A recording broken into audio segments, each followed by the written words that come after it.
Avec mon épouse, on est tombé amoureux de l'île le jour où on a mis le pied dessus. Et on s'est dit, en rêvant comme un peu tout le monde, un jour on habitera ici. Avec le temps, on a pu acquérir une maison sur l'île. En prenant le bateau tous les jeudis avec les profs du collège, on a vu qu'il y avait des gens très méritants qui prennent le bateau tous les jeudis, qui viennent à la journée, qui repartent, qui s'occupent des enfants de l'île. On s'est dit qu'en tant que scientifique, on pouvait venir les aider un petit peu. Et puis on a réussi à être financé par une fondation d'entreprise, à avoir un petit peu de budget, ce qui fait qu'on a créé notre atelier, on a pu acquérir des machines et construire un vrai projet avec le Collège des Îles du Ponant pour intervenir auprès des enfants. Notre objectif, c'est de les ouvrir un peu sur d'autres choses, en l'occurrence des nouvelles technologies, et donc on leur propose des activités autour de nouvelles machines qui sont l'imprimante 3D, une découpeuse traceuse numérique, une brodeuse numérique et des robots Timio. Donc l'origine du projet, c'était effectivement de démarrer par les robots. On voulait leur amener cette possibilité de faire bouger des robots avec une interface de programmation qui s'appelle Scratch, qu'ils utilisent déjà au collège, et donc c'était une extension du programme du collège. Donc ça a démarré comme ça.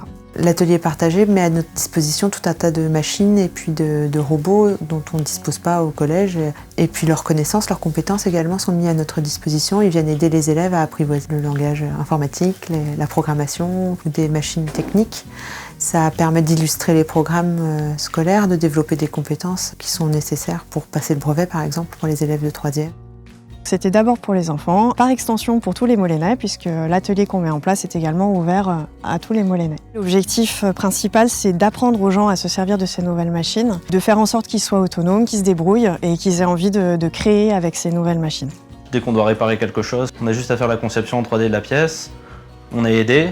Et à l'imprimer. On n'est pas obligé d'aller sur le continent pour réparer. Aussi l'avantage c'est tu fais la création, l'impression, donc c'est aussi enrichissant, t'apprends à faire pas mal de choses que tu ferais pas forcément ailleurs.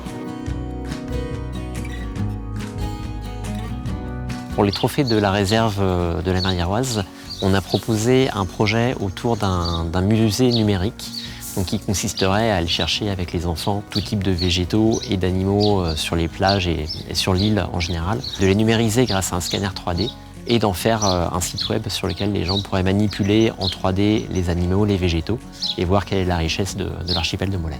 Ça a une portée pédagogique pour les enfants, ça va être ouvert sur Internet pour qui veut. C'est donc autour de ce projet qu'on a remporté le trophée des réserves de biosphère. Le parc marin et les réserves de biosphère de l'UNESCO nous financent à hauteur de 1 000 €, ce qui va nous permettre d'avoir une belle avance pour acquérir le scanner 3D, d'avoir un projet pédagogique dans le domaine des sciences de la vie et de la Terre, ce qu'on n'a pas forcément aujourd'hui.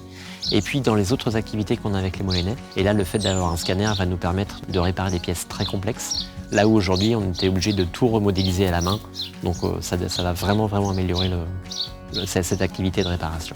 On est très fiers d'avoir remporté le trophée de la réserve. On est fiers de porter les valeurs de l'UNESCO et ça nous ouvre pas mal de perspectives de travail avec les enfants et avec le parc marin.